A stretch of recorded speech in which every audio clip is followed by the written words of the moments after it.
Welcome back everyone. हमारा next topic है carrier sense multiple access CSMA। ठीक है, ये CSMA जो टॉपिक है, ये टॉपिक हमारा मीडियम एक्सेस कंट्रोल के अंदर, मीडियम एक्सेस कंट्रोल प्रोटोकॉल के अंदर आता है और ये टॉपिक एग्ज़ाम के पॉइंट ऑफ व्यू से बहुत इंपॉर्टेंट है। मीडियम एक्सेस कंट्रोल प्रोटोकॉल, तो एग्ज़ाम में अगर ऐसा कुछ टॉपिक दिखता है तो आपको कैसे टैकल करना है वो समझना। ये जो CSMA है ना, इसके दो रूप हैं, CSMA CD भी है और CSMA AD भी है। CSMA CD जिसमें हम लोग अवॉइड करते हैं एक जगह पर, एक में डिटेक्ट करते हैं, यानी collision avoidance and collision detection, CSMA avoidance. ठीक है, तो ये दो तरीके के हैं हमारे पास, तो इन दोनों को सीखेंगे बाद में। पहले हम लोग समझते हैं कि आखिर ये होता क्या है। ठीक, इसको अगर समझना चाहें कि आखिर ये CSMA है क्या, तो नाम जैसा कि बता रहा है करियर सेंस बोले तो करियर ये होता है जो कॉमन पाथ होता है। मान लो एक वायर है, स्ट्रेट वायर है और इस वायर से कुछ 5-6 चीज़ें जुड़ी हुई हैं, तो उस एक वायर को मल्टीपल एक्सेस, यानी कि मान लो यहाँ पर एक PC है, यहाँ एक दूसरा PC है, यहाँ एक तीसरा PC, चौथा PC, पांचवा PC, यहाँ छठा PC, 6 PC जुड़े हुए हैं एक सीधी लाइन से, यानी इसी एक वायर से। तो हो क्या रहा है कि मान लो इस PC नंबर A को डेटा सेंड करना है, तो ये PC number A data send करने के लिए मान लो यहाँ पर डेटा सेंड करे, उसी टाइम पर दूसरा भी डेटा सेंड कर देगा, तो कोलिजन हो जाएगा उस टाइम पे। क्योंकि इस कॉमन चैनल को ये सारे 6 के 6 पार्टीज एक्सेस कर रहे हैं, तो ये करियर को कैसे सेंस करते हैं कि हमें कब डेटा भेजना है और कब डेटा नहीं भेजना है।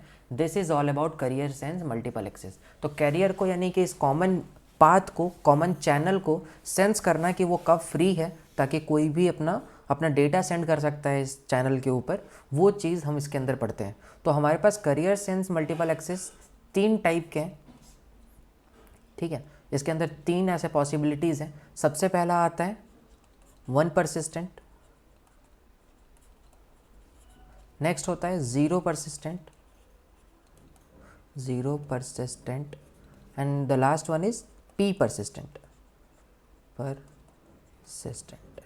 ठीक है, तो ये 3 है हमारे पास, 0 persistent, 1 persistent and P persistent. तो इन्हीं को समझना है, इन्हीं को अगर थोड़ा डिटेल में समझ लें तो हमारा आंसर हो जाएगा।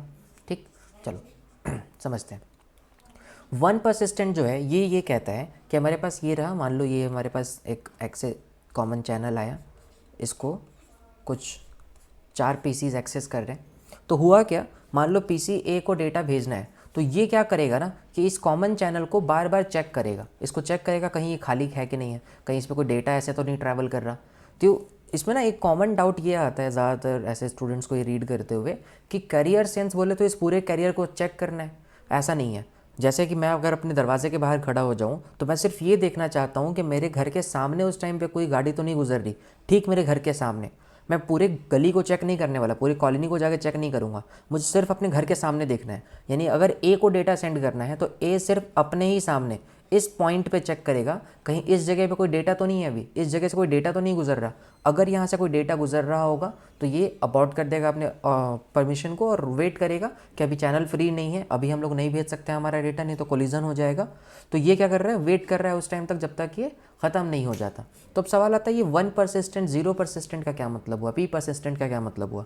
तो सबसे पहला आता है 1 परसिस्टेंट। 1 परसिस्टेंट का मतलब है कॉन्टिन्यूअस सेंसिंग द कैरियर। जो कैरियर है, यानी जो कॉमन चैनल है, उसको कॉन्टिन्यू सेंस करता है, तो उसको हम लोग 1 परसिस्टेंट कहते हैं। यानी कि मैं दरवाजे के बाहर खड़ा हो जाऊँ और लगातार बोल रहा हूँ अभी नहीं है, नहीं है, मतलब ऐसा कि अभी भी गाड़ी है, अभी भी गाड़ी है, अभी भी गाड़ी है, अभी भी गाड़ी है, तो मैं शांत नहीं हो रहा हूँ, इसमें मैं लगातार चेक कर रहा हूँ, ये लगातार चेक कर रहा हूँ, और जैसे ही खाली मिला तुरंत से इसने अपना डेटा ट्रांसफ़र कर दिया, तुरंत से ही इसने अपना डेटा ट्रांसमिट कर दिया। बात समझ में आई। 1 परसिस्टेंट के अंदर कॉन्टिन्यूअस सेंसिंग चलती है, वो लगातार सेंस कर रहा होता है चैनल को, ताकि ये पता लगा सके किस मोमेंट ऑफ टाइम पे चैनल फ्री हुआ है, और जैसे ही फ्री होगा ये तुरंत से अपना डेटा सेंड कर देगा। अब एक बात समझना कि 1 परसिस्टेंट में प्रॉब्लम क्या है, कि मैं सिर्फ और सिर्फ अपने दरवाजे के बाहर देख रहा हूँ, यानी सिर्फ मैं अपने पॉइंट पे देख रहा हूँ कि इस जगह पे कब फ्री हो रहा है। वैसे ही ये भी होगा, वैसे ही मान लो ये भी है, इसने देखा कि ये भी फ्री हो गया, ये भी फ्री हो गया। एक ही पॉइंट ऑफ टाइम पे इन तीनों के घर के आगे कोई भी डेटा नहीं था, इन तीनों ने डेटा सेंड कर दिया। तो सोचो एक ही टाइम पे यहाँ पे बहुत सारा डेटा आएगा, कोलिजन के चांसेस बढ़ जाएंगे। क्या ये बात समझ में आती है। यहाँ पर क्या हुआ कि एक से ज़्यादा डेटा एक साथ आया, तो यहाँ पर कोलिजन हो गया। तो अगर कोलिजन होगा तो डेटा लॉस्ट होगा। यानी 1 परसिस्टेंट के अंदर कि कोलिजन के चांसेस बहुत ज़्यादा होते हैं, कोलिजन का रेट बोलो ये हाई रहता है, ठीक है, बहुत ज़्यादा कोलिजन्स के चांसेस रहते हैं। लेकिन जीरो परसिस्टेंट के अंदर क्या है कि कॉन्टिन्यूअस सेंसिंग नहीं करता है। इसने क्या किया, जैसे इसी एग्जांपल में अगर समझा जाए तो इसने क्या किया कि एक बार ए ने यहाँ पर सेंस किया, इसको यहाँ पर फ्री नहीं मिला, यानी ये कंजेशन था, ये पर डेटा ट्रांसफ़र हो रहा था, तो इसने सोचा कि चलो अब मैं 5 मिनट वेट करूँगा, अब 5 मिनट बाद चेक करूँगा। वैसे ही मान लो ये जो हमारा सी है, ये बी है, ये डी है, ऐसे हैं ए बी सी डी। तो सी ने चेक किया, सी ने बोला कि यार अभी खाली नहीं है, चलो मैं 10 सेकंड बाद चेक करता हूँ। ऐसे ही सब अपना अपना टाइमर डिसाइड कर रहे हैं। इसने बोला कि यार अभी चेक कर रहा था मैंने, अभी खाली नहीं था, चलो मैं 30 मिनट बाद चेक करूँगा, चलो मैं 1 दिन बाद चेक करूँगा। तो ये कर क्या रहे, एक कॉमन फिक्स टाइम तक वापस से सेंसिंग नहीं करते हैं। तो जीरो परसिस्टेंट के अंदर कॉन्टिन्यूस सेंसिंग नहीं होता है, जिसके कारण कोलिजन का रेट भी थोड़ा सा लो हो जाता है, क्योंकि ये बंदा तो वेट कर रहा है, उतनी देर में ये अपना भेज देगा। समझ में आता है? यानी कि ये इसकी प्रॉब्लम को दूर करने के लिए जीरो परसिस्टेंट आया था, जहाँ पर कॉन्टिन्यूस सेंसिंग नहीं होती है। हम सेंस तभी करते हैं जिस टाइम पर हमने एक बार सेंस किया, फिर वेट करते हैं हमारे डिज़ायर टाइम तक कि अब इतने देर के बाद हम दोबारा से सेंस करके देखेंगे चैनल फ्री हुआ कि नहीं हुआ, ठीक है। तो इसमें क्या प्रॉब्लम आ सकती है, इसकी प्रॉब्लम तो समझ में आ गई थी, कंटिन्यूअस सेंसिंग कर रहे हो तो कोलिजन हाई कर दोगे, तो खाली होते ही सबने एक साथ भेज दिया। यहाँ क्या प्रॉब्लम है कि मान लो जैसे इसने बोला कि 5 मिनट बाद में भेजूँगा, और अगले ही सेकेंड यहाँ से ये डेटा चला गया और अब यहाँ पर कोई डेटा नहीं है, यानी कि इसने 5 मिनट फालतू में वेट करना पड़ेगा। ए को 5 मिनट वेट करने की ज़रूरत नहीं थी, अगर ये दोबारा सेंस करता तो इसे मिल जाता कि भाई अब चैनल खाली है, अब मैं भेज देता हूँ तुरंत से डेटा। लेकिन क्योंकि इसने एक बार देखा उस वक्त खाली नहीं था, तो इसने 5 मिनट वेट करने का फैसला ले लिया। तो ये एक प्रॉब्लम है जिसमें टाइम बढ़ जाता है हमारा, यानी कि जो रेट ऑफ ट्रांसमिशन है ना, उसका टाइम ड्यूरेशन बढ़ जाता है कि बंदे को वेट करना पड़ रहा है, ए को अपना डेटा भेजने के लिए वेट करना पड़ रहा है, और ये ऐसा सोच रहा है कि चैनल फ्री ही नहीं हुआ है। समझ में? जीरो परसिस्टेंट और 1 परसिस्टेंट में डिफरेंस क्लियर है, कॉन्टिन्यूअस सेंसिंग, और इसमें कॉन्टिन्यूअस सेंसिंग नहीं होता है, एक फिक्स टाइम तक हम लोग वेट करते हैं इसमें और वापस सेंस करते हैं जाकर। इन दोनों का हाइब्रिड होता है पी परसिस्टेंस, और पी परसिस्टिंग में ये पी का मतलब होता है प्रोबेबिलिटी, ठीक। तो हम लोग यहाँ पर प्रोबेबिलिटी की बात करते हैं। इसके अंदर भी वैसा ही है कि इन दोनों का मिक्सचर है, तो फिर यहाँ पर जो ए नोड है ना, ये कॉन्टिन्यूअस सेंस करता है, लगातार इसको सेंस करता रहता है इस नोड पे ये खाली हुआ कि नहीं हुआ, और जैसे ही होता है तो ये तुरंत नहीं भेजता।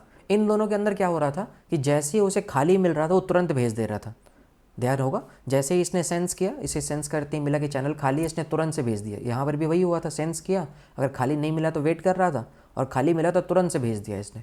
तो इन दोनों की प्रॉब्लम थी कि भाई तुरंत भेजने पे कोलिजन तो हो ही रहे थे। तो यहाँ क्या होता है, अपन प्रोबेबिलिटी निकालते हैं, यानी कि यहाँ पे तुरंत नहीं भेजते, कॉन्टिन्यूअस सेंसिंग चलती है। कॉन्टिन्यूअस सेंस करने के बाद जब भी उसे खाली मिलता है तो हम प्रोबेबिलिटी देखते हैं कि इसे सेंड करने की कितनी प्रोबेबिलिटी है, क्या हम इसको भेज सकते हैं कि नहीं भेज सकते हैं अभी, ठीक है। तो ये सिंपल ये बात बताता है कि हम लोग यहाँ पर तुरंत से नहीं भेजते हैं, हम पहले कॉन्टिन्यूअस सेंसिंग करते हैं। अगर हमें चैनल खाली मिलता है, कैरियर सेंस होता है कि ये खाली है, अभी हम डेटा सेंड कर सकते हैं, तो हम उसकी प्रोबेबिलिटी निकालते हैं। अगर चांसेस हाई हैं, कोलिजन कम होगा, तो उस पर्टिकुलर टाइम पे हम लोग अपना डेटा सेंड कर देते हैं इस कॉमन चैनल के थ्रू। आई गेस समझ में आया होगा कैरियर सेंस मल्टीपल एक्सेस का जो पूरा कंसेप्ट है, ठीक। ये थ्योरेटिकल पोर्शन है, इन तीनों के बीच में डिफरेंसेस बोलने के लिए, इसको एक्सप्लेन करने के लिए एग्जाम में आ सकता है, लेकिन इस टॉपिक से न्यूमेरिकल आने के चांसेस ज़्यादा होते हैं। कॉन्टिन्यूस वीडियोज़ में इसके ऊपर अभी न्यूमेरिकल भी हम लोग परफॉर्म करेंगे, न्यूमेरिकल देखेंगे कैसे आता है, CSMA और CSMA CD और CSMA CA के ऊपर हम जब देखेंगे, ठीक है। तो कंजेशन अवॉइडेंस भी देखेंगे, कोलिजन अवॉइडेंस, और फिर कोलिजन डिटेक्शन भी समझेंगे। तो ये टॉपिक ज़्यादा अच्छे से क्लियर होगा। अभी के लिए इस टॉपिक को अच्छे से कवर कर लेना, थ्योरेटिकल पोर्शन है। आप लोग अगर डाउट है कोई, कमेंट सेक्शन में पूछ लो। तब तक के लिए पढ़ाई करते रहें। Thank you so much.